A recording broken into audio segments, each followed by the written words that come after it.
Ya ayyuhalladzina amanu taqullaha haqqa tuqatih wa la tamutunna illa wa antum muslimun. Ya ayyuhan nasu taqu rabbakumul ladzi khalaqakum min nafsin wahidah wa khalaqa minha zawjaha wa bassa minhuma rijalan katsiran wa nisaa'a wattaqullaha alladzi tasaaluna bihi wal arham innallaha kana 'alaikum raqiba. Ya ayyuhalladzina amanu taqullaha wa qulu qawlan sadida yuslih lakum a'malakum wa yaghfir lakum dzunubakum wa man yuti'illaha wa rasulahu faqad faza fawzan 'azima. Fa'lam fa inna khairal hadis kitabullah wa khairal hadyi hadyi Muhammadin sallallahu alaihi wa alihi wasallam wa syarrul umuri muhdatsatuha wa kullu muhdatsatin bid'atun wa kullu bid'atin dhalalatun wa kullu dhalalatin finnar. Amma ba'd. Hadirin wal hadirat, bapak-bapak, ibu-ibu rahimani wa rahimakumullah. Alhamdulillah wa syukrulillah.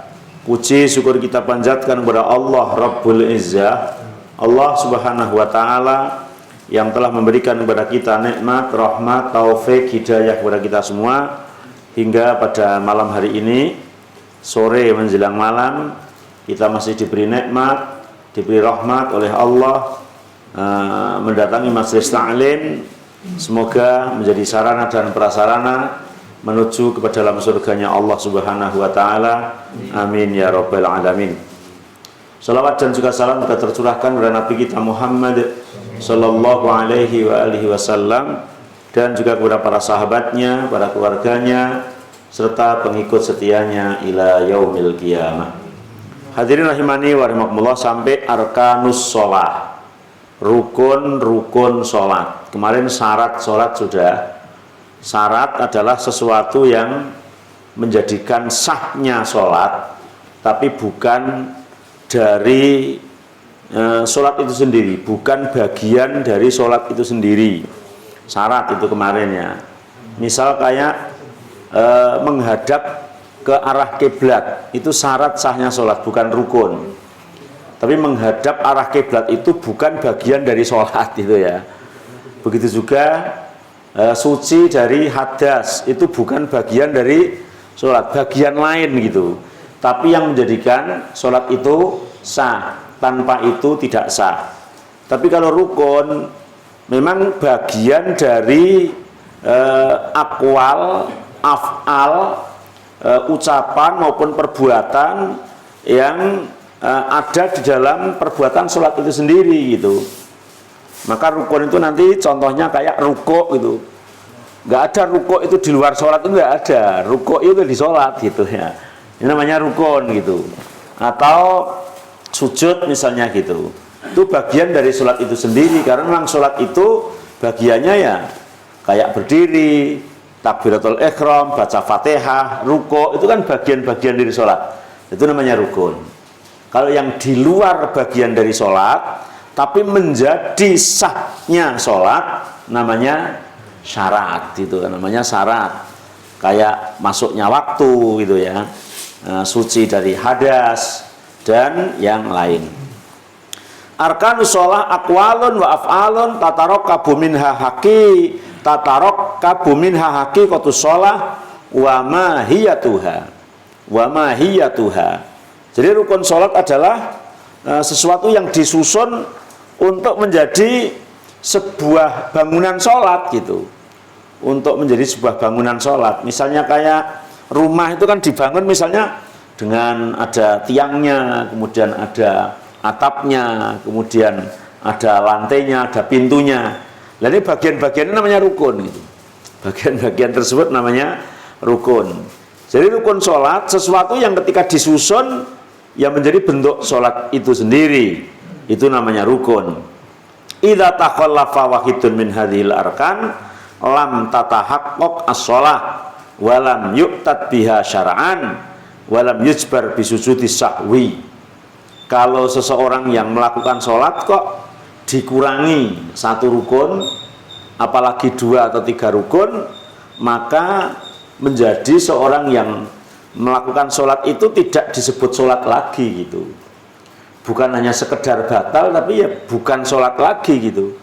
Misalnya sholat kok tanpa ruku, saya mau sholat lah, padahal nggak ada uzur, misalnya nggak ada apa, tanpa ruku, atau sholat tanpa baca fatihah, sholat tanpa sujud, bukan batal, tapi bukan sholat gitu ya, bukan sholat, karena rukun itu sesuatu yang menjadi bagian itu sholat gitu. Jadi misalnya rumah kok nggak ada pintunya, rumah kok nggak ada tiangnya, nggak ada atapnya, ya bukan rumah, atau mungkin bisa dikatakan rumah yang belum jadi, ya. Rumah yang belum jadi. Jadi ya sholat yang belum jadi gitu ya. Beda kalau sholat tapi kurang syarat gitu.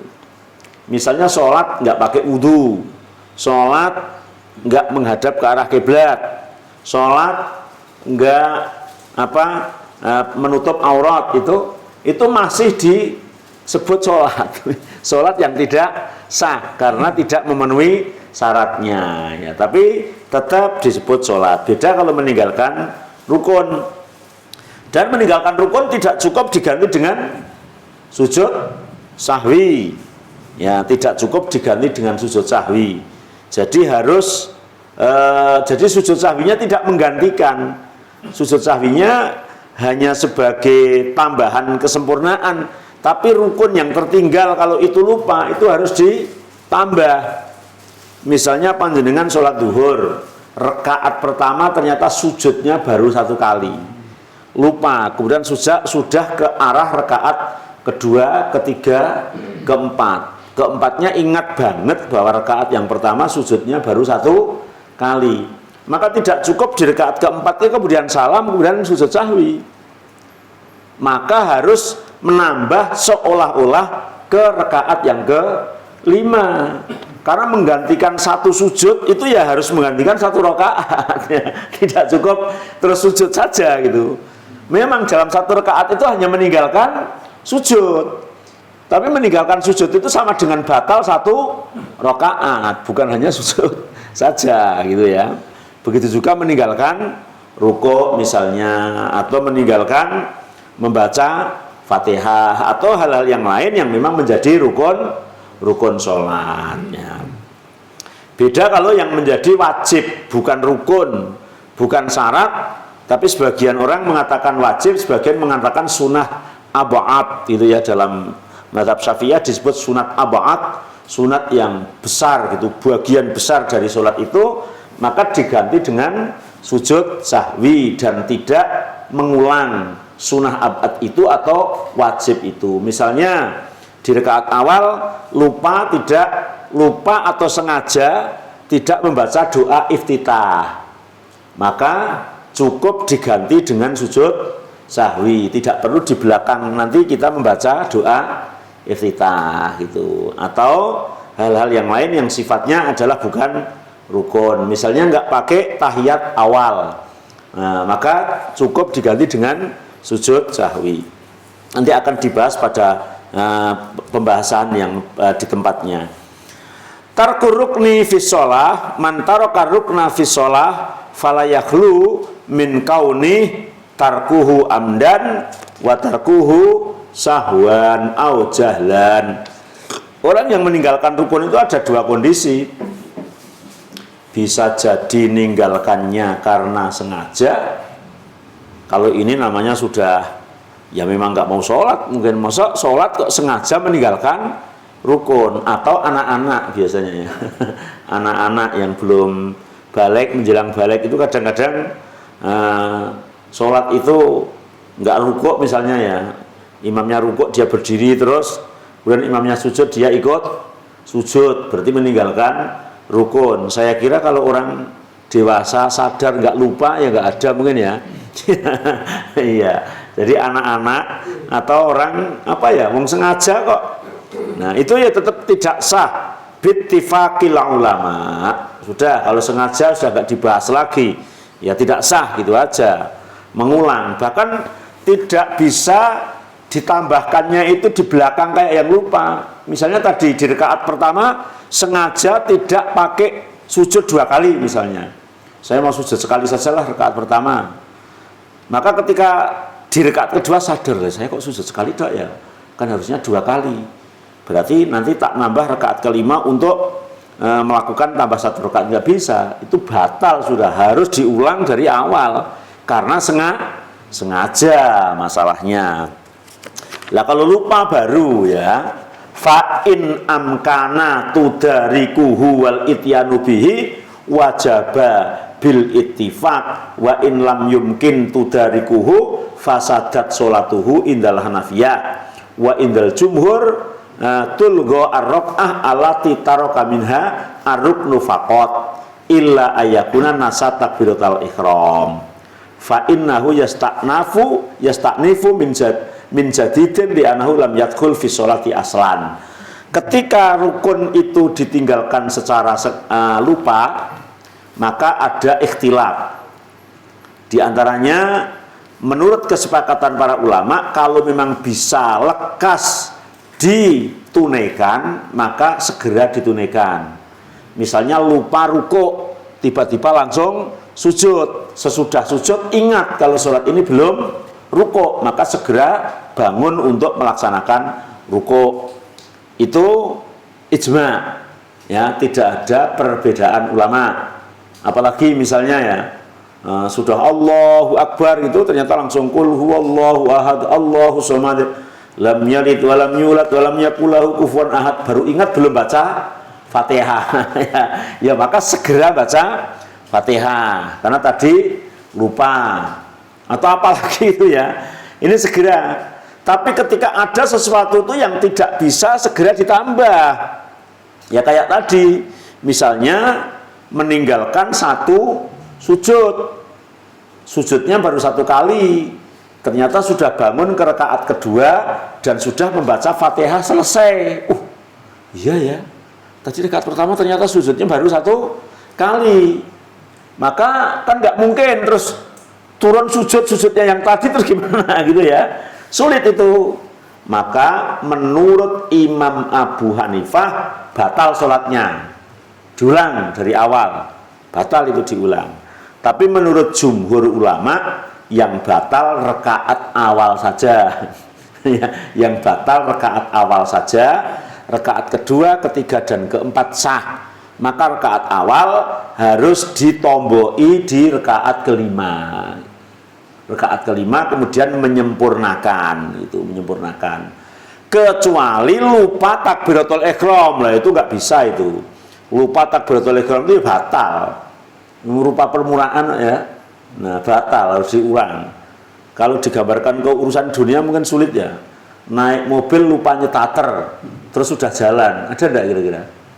Gelundung di gelundungan gimana? Lupa kunci gitu ya. Jadi ini kan pertama ya. Jadi kok lupa takbiratul ihram kok tiba-tiba terus baca Fatihah terus ruku. Ya walaupun sudah selesai 4 rakaat ya batal. Tetap harus diulang karena sholat itu harus dimulai dengan takbiratul ihram. Kalau belum takbiratul ihram berarti orang itu hakikatnya belum masuk ke sholat itu. Ini tentang rukun. Kemudian rukun sholat itu apa saja? Di antaranya yang pertama adalah al-qiyam fil fardi lil qadiri alaih. Yang pertama adalah berdiri di dalam sholat wajib bagi yang mampu. Berdiri di dalam sholat wajib bagi yang mampu, berarti kalau di dalam sholat sunnah berdirinya tidak menjadi rukun gitu. Misalnya nanti habis isya itu kan rakaat akhir kan langsung salam, dzikir.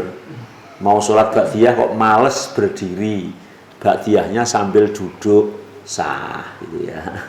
Sah karena sholat sunnah tidak wajib berdiri atau berdirinya bukan termasuk rukun. Jadi boleh dengan sholat sunnah sambil duduk. Sholat sunnah sambil duduk.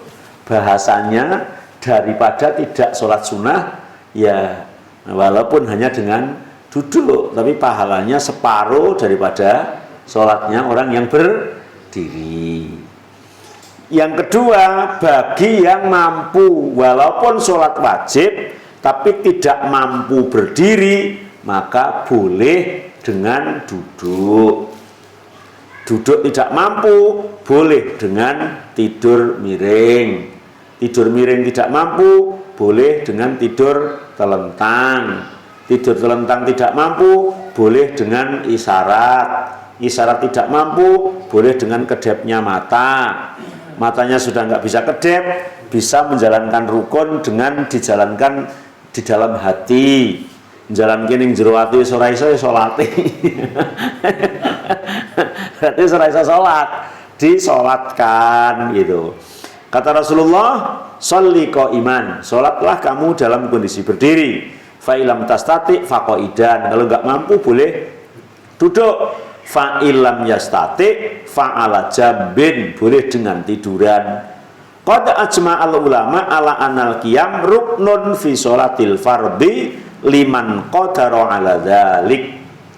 Jadi ulama sepakat bahwa berdiri itu menjadi rukun sholat untuk sholat fardu bagi yang mampu.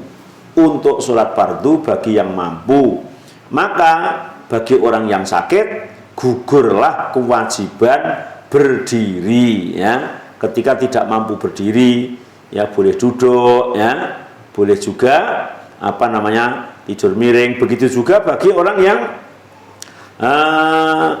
mampu tapi berat ya, mampu tapi berat. Jadi wakadzalika yaskutul qiyam amman yumkinuhu lakin yasyaqqa ya, lakin yasyikku atau ya yasyikku alaihi masyaqqatan sadidan. Jadi ketika berdiri itu mungkin kalau imam baca Fatihah kemudian suratnya apa gitu, mampunya berdiri hanya berapa. Ketika agak lama nanti bisa kunang-kunang terus mabut misalnya ya, atau ditakutkan sakitnya bertambah, maka boleh dengan duduk ya, boleh dengan duduk, tidak diwajibkan berdiri. Anas bin Malik pernah berkata, Sakoto an-nabiyyu an farsi fajusin, Nabi pernah jatuh dari kuda ya. Nah, syakkuhul aiman, jadi di sebelah kanannya. Fa dakhalna alaihi na'udhu, maka kata Anas bin Malik, kami menengoknya. Fa hadarat as-shalah, maka kemudian masuk waktu sholat. Fa sholat bina qa'idan fa shallaina wa ra'ahu qu'udan. Maka Nabi menjadi imam duduk dan kami pun di belakang semuanya ikut duduk ya. Jadi ketika yang jadi imam kok duduk, nah, makmumnya semuanya ya ikut duduk gitu ya. Walaupun makmumnya mampu sebetulnya kalau sholat sendiri, tapi karena mengikuti imam. Ini sebagaimana yang dikatakan oleh Anas bin Malik ya dalam hadis riwayat Imam Bukhari dan Muslim. Maka Imam Ibnu Qudamah mengatakan bahwa wadh-dhahir annahu lam yakun ya'juzu an qiyam bil kulliyah lakin lama syaqqa alaihil qiyam saqata anhu wa kadzalika yasqutu an ghairihi. Ketika memang dia bukan hanya tidak mampu, tapi ketika berdirinya itu berat, maka boleh duduk, dan begitu juga makmumnya juga ikut gugur kewajibannya. Tapi di kita kelihatannya belum ada ya, ketika imamnya itu sakit nggak mampu berdiri kemudian tetap disuruh ngimami duduk terus makmumnya duduk kabeh. Belum pernah ya Pak ya. Nah biasanya kalau sakit terus nyuruh yang sehat gitu ya, karena di kita itu kedudukan imam-imam di kita itu kan hampir sama gitu ya.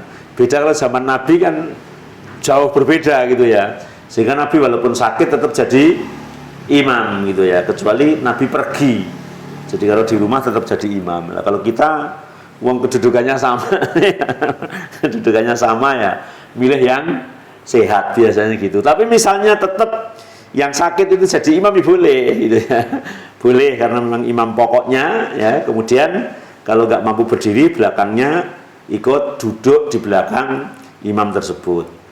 Fawaid: tajuzu sholatun nafilah ala rahilah fi safar mutlaqon sawa'un kana as-safaru tawilan am qasiron. Boleh sholat sunnah itu duduk Bahkan boleh sholat sunnah itu di kendaraan bagi orang yang ya namanya sholat di kendaraan mesti bepergian ya. Artinya ketika kita di rumah kok mau sholat kok masuk mobil, mobilnya di starter mau nganteng terus sholat sih neng kono terus medun kan nggak begitu gitu ya. Ya, artinya sholat di kendaraan itu ya mesti bepergian gitu. Hanya untuk sholat sunnah itu sawaun kana as-safar tawilan am qasiron. Baik pergi jauh maupun pergi dekat-dekat saja gitu ya. Misalnya kita berangkat ke tempat kerja ya, ke kampus hanya Tembalang misalnya, terus menyempatkan sholat duha di jalan ya, sholat duha nanti di sana juga nggak sempat, mungkin pekerjaan banyak, boleh gitu ya. Apalagi segar bencah macet gitu, waduh lagi gitu. Sambil nunggu macet sholat duha boleh gitu ya, karena sholat sunnah itu boleh dengan duduk dan boleh pula dilakukan di kendaraan. Wala tajuzu fil hadar wa qata mahadha fi syarti istiqbalil kiblat. Kalau di rumah yaitu boleh dengan duduk, hanya tetap wajib menghadap kiblat. Kalau tadi di perjalanan kan ya menurut hadapnya kendaraan yang kita kendarai ya, yang kita tunggangi. Mosok terus Kimarep Prono terus di sholat terus megos ini nanti malah bahaya lah di perjalanannya. Kalau di rumah boleh sholat sunnah sambil di rumah, itu maksudnya tidak dalam kondisi bepergian ya, di musola, di masjid itu namanya ya di rumah gitu ya. Hadar itu boleh dengan duduk walau min ghairi udhrin, walaupun tidak udzur ya mau malas wae. Lakin sawabul qaim akbaru ya min sholatil qaid, sholatnya orang yang berdiri lebih besar pahalanya daripada sholatnya orang yang duduk. Fa sholatul qaid ajruha ala nisfi min sholatil qaim, orang yang sholat dengan duduk pahalanya separuhnya dengan orang yang sholat berdiri. Lah kalau dikasih sama ya mari yang berdiri itu Pak ya, kangelan ngadeg barang kok mosok opahe podo. Nah opahe podo mesti orang pilih duduk semua gitu. Tapi di sini bukan berarti sholat dengan duduk itu tidak berpahala, berpahala juga. Jadi ketika jenengan mau berdiri kok males untuk sholat sunnah ya, nanti berdirinya itu langsung pergilah. Jadi assalamualaikum warahmatullah, assalamualaikum warahmatullah lah, sholat wajib, zikir ya sudah, sholat lagi Allahu Akbar gitu, rukuk, sujud itu ya. Nanti berdirinya pas pulang gitu. Boleh, masih lumayan mendapat pahala separuh itu ya. Separuh kan ya lumayan, dan separuhnya itu berapa kita kan belum tahu. Biasa jadi separuhnya itu segunung ungaran. Kan juga nggak tahu. Tinggal satunya itu berapa kan? Kayak kita melawat itu takziah itu kalau ikut nyolati saja kan 1 kirot ya, kemudian kalau ikut sampai kuburan 2 kirot ya, berarti ya yang sampai nyolati itu kan separuh.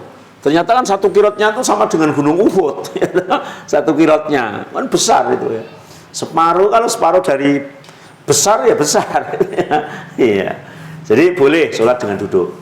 Kemudian ada hadis dari Imran bin Husain ya, Imran bin Husain radhiyallahu an qala sa'altu Rasulullah sallallahu alaihi wasallam, aku pernah bertanya kepada Rasulullah sallallahu alaihi wasallam an sholatir rajuli qa'idan, yaitu dari permasalahan seseorang yang sholat sambil duduk. Ya Rasul, ada orang sambil duduk, sholat sambil duduk itu gimana? Padahal nggak udzur. Maka Nabi mengatakan in sholat qa'iman fahuwa afdol. Bahasanya tidak melarang, tapi Rasul mengatakan apabila dia mau sholat dengan berdiri maka lebih utama. Kata lebih utama itu berarti yang dengan duduk ya sah gitu ya. Kalau berdiri lebih utama. Wa man shalla qa'idan falahu nisfu ajril qa'im. Dan barang siapa yang sholat dengan duduk maka separuh pahalanya daripada orang yang sholat sambil berdiri. Bahkan wa man shalla na'iman falahu nisfu ajril qa'id. Barang siapa yang sholat dengan tiduran maka pahalanya separuhnya sholat orang yang sambil duduk itu ya, tiduran berdiri seperapat ya, seperapatnya yang berdiri gitu. Jadi kok malas menar duduk balik engko ning musala sik mujur ke sana ternyata baru sholat. Boleh ya, sunnah, tapi sholat sunnah. Sholat wajib nggak boleh ya. Ya, sholat wajib tidak diperbolehkan. Imam Al-Khattabi mengatakan al-murad bihi al-marid al-muftarid alladhi yumkinuhu ayyatahamala fayakumu ma'a masyaqqatin faja'ala ajrul qa'id ala nisfi min asil qa'im tarhiban lahu fil qiyam ma'a jawazi qu'udihi. Kalau orang sakit yang tidak mampu berdiri, sholat dengan duduk pahalanya ya genep. Wong sakit ya. Bahkan ketika sholat wajib itu. Artinya bahwa yang pahalanya separuh itu orang yang sholat tanpa udzur, sholat sambil duduk tanpa udzur. Kalau udzur genep ya.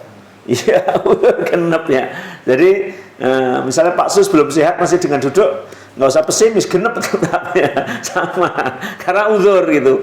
Nah, wong yang nggak udzur saja boleh kalau sholat sunnah ya. Boleh itu ya.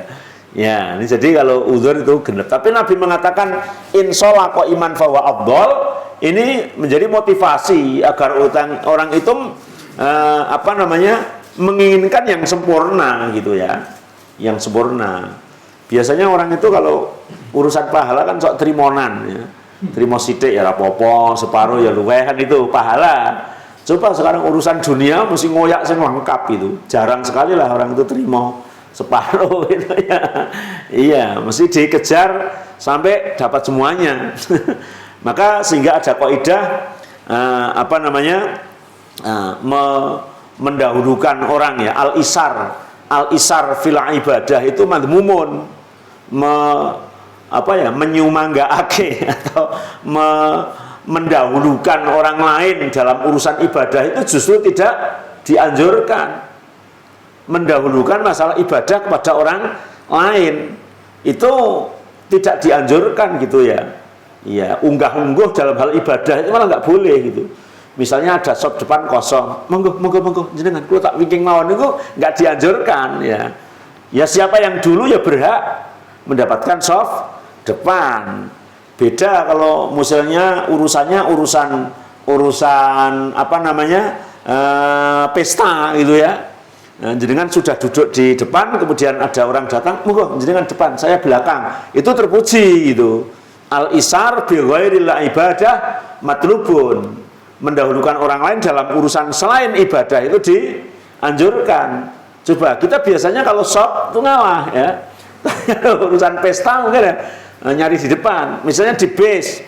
Ya, di base biasanya base terminal atau base bandara itu yang tempat duduknya kan terbatas, atau bis kota gitu, kemudian penumpangnya penuh, jenengan sudah dapat tempat duduk. Ketika jenengan berdiri kemudian memberikan kesempatan orang lain, itu afdol dan dianjurkan, ya dianjurkan. Tapi urusan masalah ibadah tidak menyumbangkan atau mempersilahkan orang lain, mendahulukan orang lain.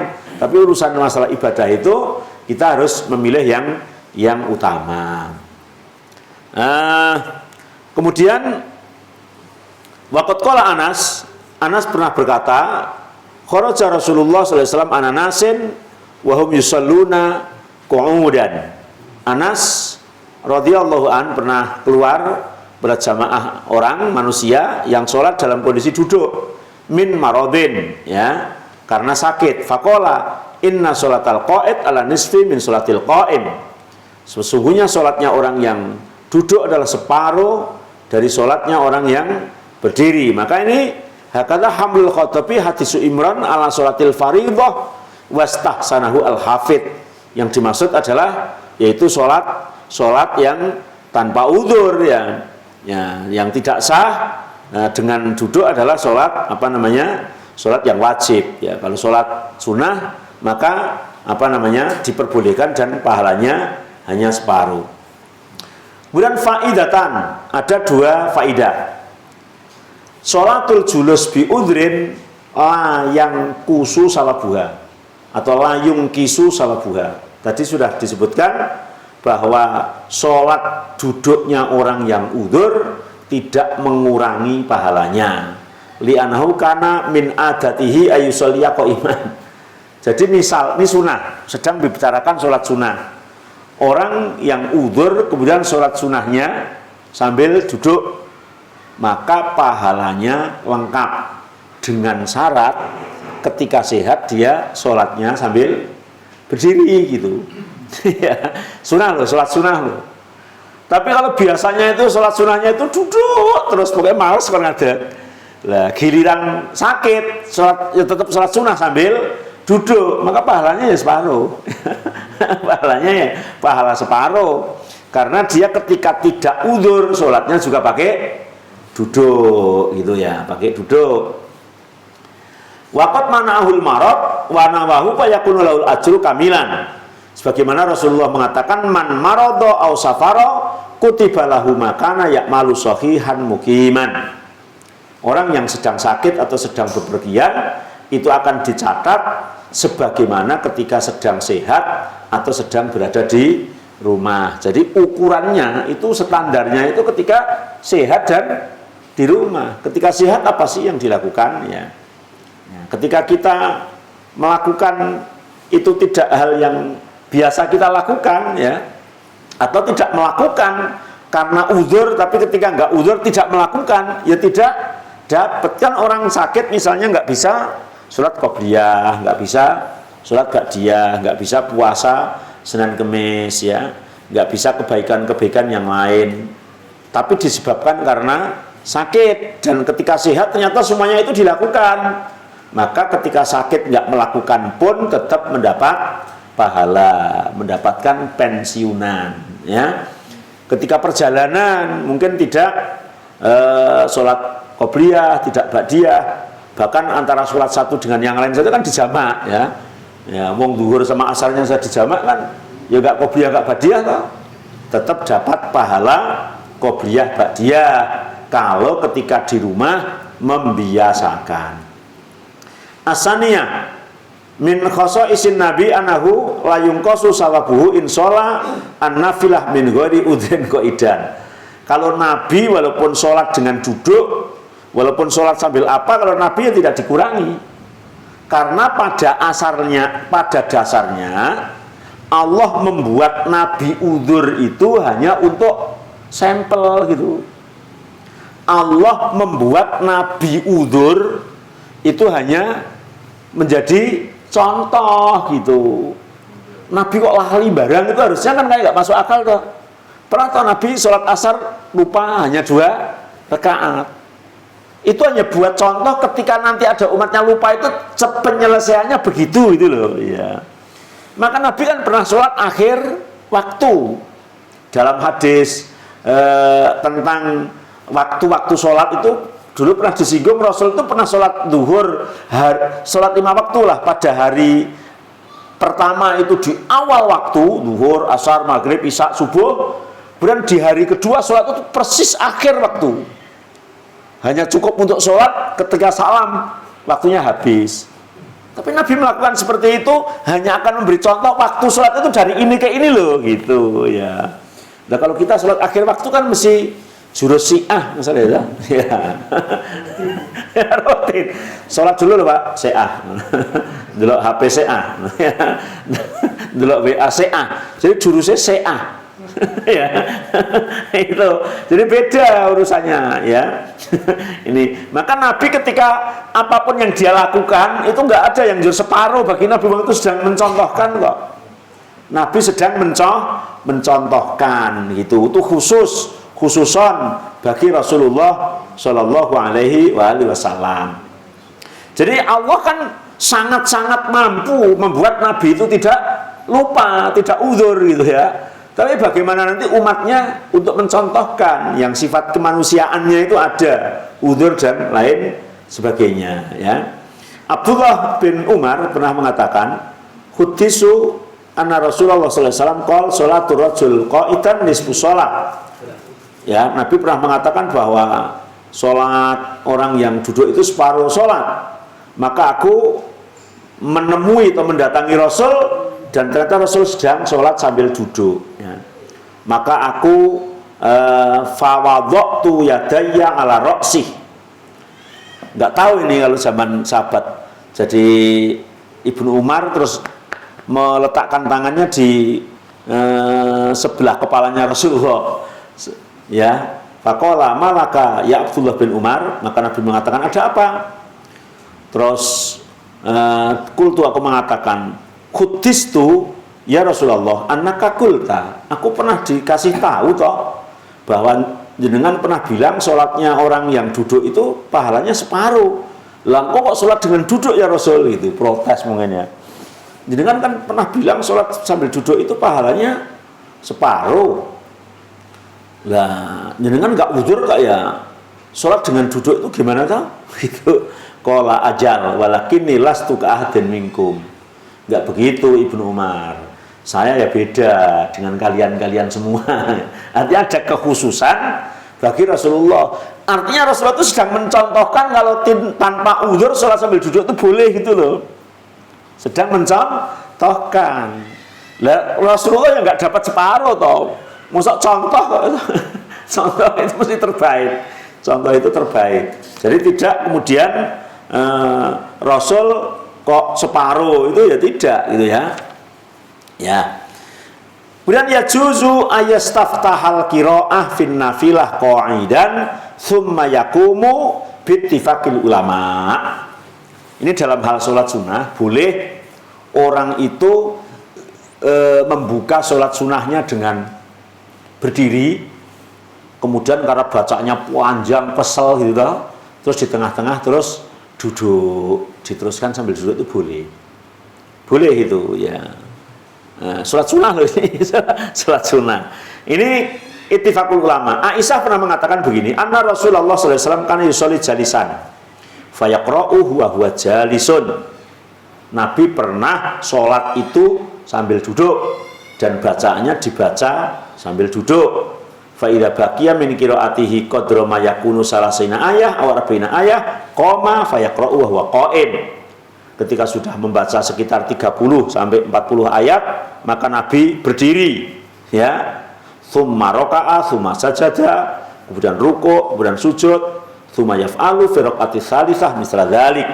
Ya, kemudian mengulang hal yang seperti itu, seperti tadi gitu. Jadi duduk dulu kemudian diteruskan berdiri juga boleh gitu ya. Berdiri dulu kemudian duduk juga boleh ya. Boleh itu sholat sunnah. Duduk dulu ya, kita kok sehat terus berdiri. Berdiri lama-lama nggak kuat, duduk sholat sunnah boleh. Biasanya hal seperti itu terjadi ketika sholat taraweh misalnya yang memperpanjang sholatnya. Tapi kalau di kita sholatnya panjang nanti bubar. Itu nggak ke situ lagi ya. Makanya kita mengambil yang paling menjadi manfaat bagi banyak orang gitu ya. Sifatul julus, kemudian duduknya gimana kalau sholat sambil duduk itu?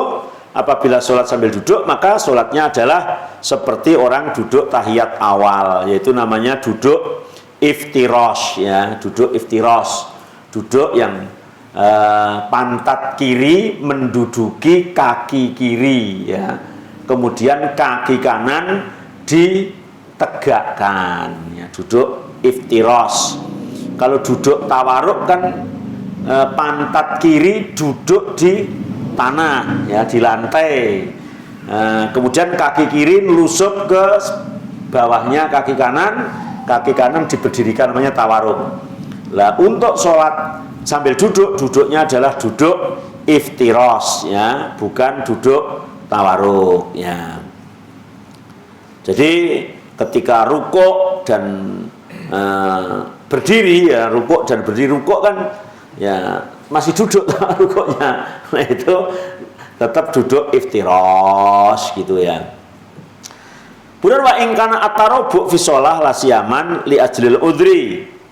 Ketika kita mau duduk sila, tarobu itu duduk sila kayak begini. Kalau memang duduk iftirash itu berat dan karena mau lama misalnya sholatnya, sholat sunnah duduk begini ya boleh, gitu ya. Silo itu padahal sedang sholat ya. Ngertinya kayak opo suwi banget ya sholat. Kemudian tajuzu wa amma madur rijlain fil julus fi sholah fala yajuzu ila li udrin. Kalau sholat kok sambil apa namanya seluntur, sholat kok begini itu nggak boleh. Kecuali udzur. Kalau udzur beda lagi ya. Jadi sholat sunnah kok begini, Allahu Akbar, ini itu nggak boleh ya. Kalau udzur namanya mungkin sininya kaku gitu ya beda udzur. Kalau udzur itu apapun boleh. Kalau nggak udzur tidak boleh. Wa tajuzu sholatul mutji li udrin sawaun fil fardhi aw nafli ilam yasati al qu'ud. Boleh sholat sambil tiduran bagi yang udzur. Tapi untuk sholat sunnah tidak udzur, maka jumhur ulama mengatakan tidak disyariatkan. Karena tidak pernah dilakukan dari Nabi dan juga dari para sahabat Rasulullah Shallallahu Alaihi Wasallam. Ya, jadi menurut jumhur tidak boleh. Walau tamasaka ahadu bidhuril hadis Imran, tapi sebagian ulama mengatakan tadi Nabi mengatakan itu man sholana iman falahu nisfu ajril qaid. Ya, maka ketika mengamalkan hadis itu maka juga berarti boleh sholat sambil tidur miring bagi orang yang sehat untuk sholat sunnah. Lah kalau tiduran caranya gimana ya? Man shalla muttaji'an fayustahabu ayakuna dzalik ala jambihil aiman mustaqbilan biwajhil qiblah. Kalau mau sholat sambil tidur miring, maka miringnya ke sebelah kanan, dadanya di hadapan kiblat. Berarti kalau di Indonesia kepalanya di utara. Kalau di Madinah kepalanya di mana Pak Sugeng? Bingung Pak Sugeng. Rono doe kon ngarani lor kidul iki.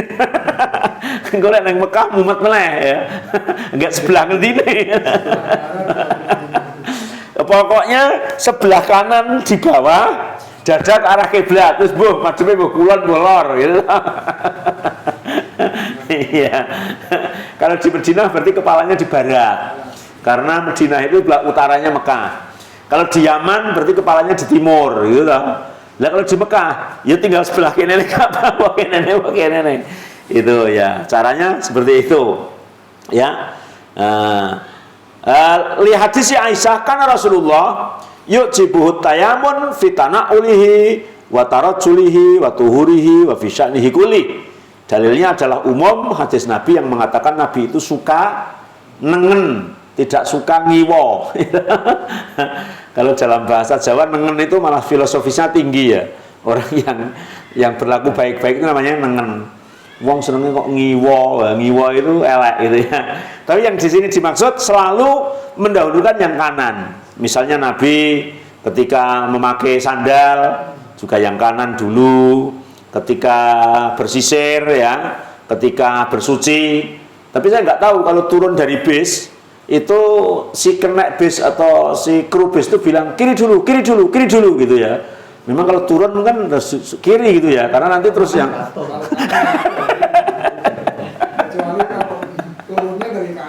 mungkin kalau mobil Mekah karena kanan dulu ya. Iya, ini nggak tahu ya. Karena memang dari kiri gitu ya. Jadi ya kanan dulu lah, bro. Ya, jadi Nabi suka kanan. Makanya di Mekah memang minggirnya itu kanan, itu sebelah kanannya.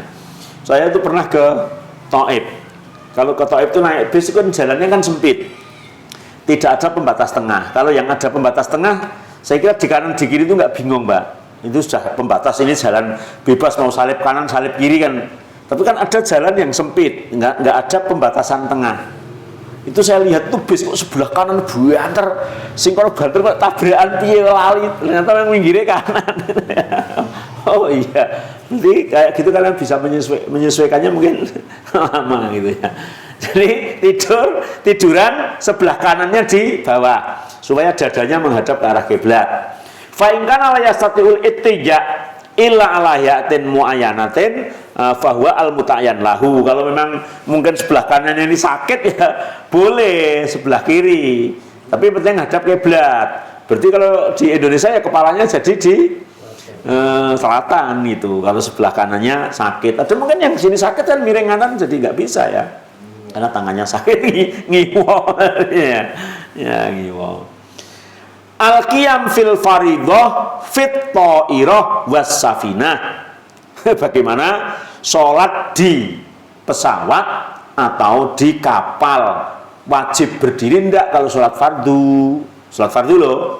Mangkana fi ta'irah au safinah, sebetulnya ya fayajibu alaihil qiyam fi sholatil faridah in istata'a.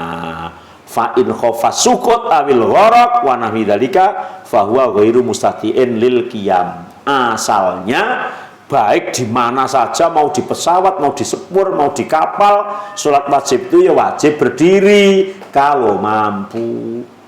Tapi kalau kemudian diumumkan oleh krunya situ nggak boleh berdiri, ini bahaya, apalagi kondisi cuaca buruk, ya sudah tetap sambil duduk gitu ya. Apalagi satu pesawat ngaduk kabeh, rukuk sujud kabeh glabruk. Iya. Tapi kalau di Saudi Airline itu ada musolanya, walaupun harus gentenan, muat 10 atau berapa orang itu ada musolanya, jadi bisa sambil berdiri. Tapi selain Saudi Airline tidak ada, ya, nggak ada musolanya itu. Kalau memang bisa. Tapi kalau di bis, saya kira malah sulit loh. Kalau memang bisnya umum itu, bis yang nggak bisa berhenti. Saya pernah naik bis yang ada toiletnya. Toiletnya kan di belakang loh itu. Masuk toilet tuh malah kopot kapit terus ini diontang-anting kaki. Waduh lah, iki rekoso tenan malahan. Bagaimana sholat? Jadi pipis saja harusnya bisnya jalan 60 pelan-pelan itu harus bisa. Bisa melaku 100 nggak bisa itu ya. Ya namanya udzur berarti kalau kayak gitu ya. Namanya udzur. Tapi kalau bisa ya wajib. Di pesawat itu justru malah ada musola dan bisa kok pesawat di kapal ya, di kapal, kecuali mungkin kapal kecil yang apa itu namanya speedboat itu ya nggak bisa kalau itu ya. Nah, jadi tinggal memang mampu atau tidak. Kalau tidak mampu berarti menjadi diperbolehkan. Bahkan di kendaraan darat pun ketika kendaraan umum kita kan nggak bisa berhenti sendiri kan? Ya nganut supire. Saya pernah cerita nggak di sini. Dari Jakarta naik bis apa gitu dari terminal Pulau Gebang, sudah jam 11 malam nggak ada bis lain, hanya itu katanya eksekutif itu bisa brek-brek nggak karu-karuan. Kepiye bis masuk tol, iya masuk tol, ternyata manual terus. Berhenti di daerah Brebes itu jam 2 lama gitu, jam 2 sampai jam 3 masih berhenti, kemudian setengah 4 hampir subuh itu jalan Mbak. Saya terus bilang, Pak, buat sampai subuh sekalian biar saya nanti bisa sholat subuh di sini. Enggak, nanti berhenti ketika subuh di perjalanan gitu. Wah, saya dengan teman saya Mas Supri, yuk, awake dhewe wudu sekmu iso ora mandek ngapusi paling supire aku ngono. Tenan kita habis wudu ketika subuh tuh bablas enggak mandek. Pak, enggak mandek, enggak ada tempat berhenti gitu. Wah, kepiye iki? Akhirnya kita tetap sholat di bis ya sambil duduk, enggak bisa sambil berdiri. Nah, ternyata berhenti lagi di Pekalongan di masjid apa itu, masjid besar yang dekat pintu tol itu jam 7 pun ya sholat subuh. Wah bahaya ini. Ternyata tadi bilang nanti di sana berhenti, itu berhenti sudah habis waktu subuhnya. Kalau kayak gitu namanya udzur gitu. Nah, setelah supirnya muslim orang nggak tahu. Kemudian al-i'timad ala syai'in fil qiyam. Ketika sholat sambil berdiri kemudian sendean. Ada sholat tarawih rakaatnya apa bacanya panjang, yang di pinggir itu pada gini enakan gitu ya. Lah malah dia enak becorang ngantuk barang ya. Boleh ndak? Man sholla wa muttaqiun ala haitin aw asa wa nahmi dzalik fa in kana li udrin fa hadza mimma ittafaqal ulama ala jawazi. Nah memang udzur kesel, harus capek mergo memang nunggu sing donga iku suwi ya ta. Ya enggak apa-apa. Tapi kalau dari awal sudah milih pinggir akhirnya sendirian itu ya beda namanya gitu ya. Ya, jadi kalau memang udzur adalah boleh, tapi kalau enggak udzur ya enggak boleh. Fattaqullaha mastata'tum, bertakwalah kepada Allah sesuai dengan kemampuannya. Dalam hadis Ummi Qais binti Muhsin, Rasulullah SAW ketika umur tua itu menjadi gemuk badannya ya. Jadi yang semakin tambah umur semakin gemuk, nggak usah pesimis ya, Rasul pun semakin tua semakin gemuk ya. Nah, kemudian ittakhadha amudan fi musallahu yata'ammadu alaih. Nabi sering bersandar ketika sholat itu ketika berdiri. Berarti boleh ketika sudah badannya berat. Wa idza sholat khalfa imamin jalis li udrin fa sholat jalisan alal asoh. Ketika imamnya duduk karena udzur, maka makmumnya pun ikut duduk karena imam dijadikan sebagai panutan, maka kita harus mengikuti imam. Ini rukun yang pertama adalah berdiri, dan rukun yang kedua adalah takbiratul ihram, insya Allah yang akan datang. Persilahkan kalau ada pertanyaan.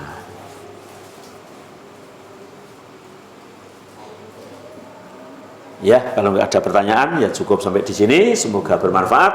Subhanakallahumma wa bihamdika asyhadu an la ilaha illa anta astaghfiruka wa atubu ilaik. Wassalamualaikum warahmatullahi wabarakatuh.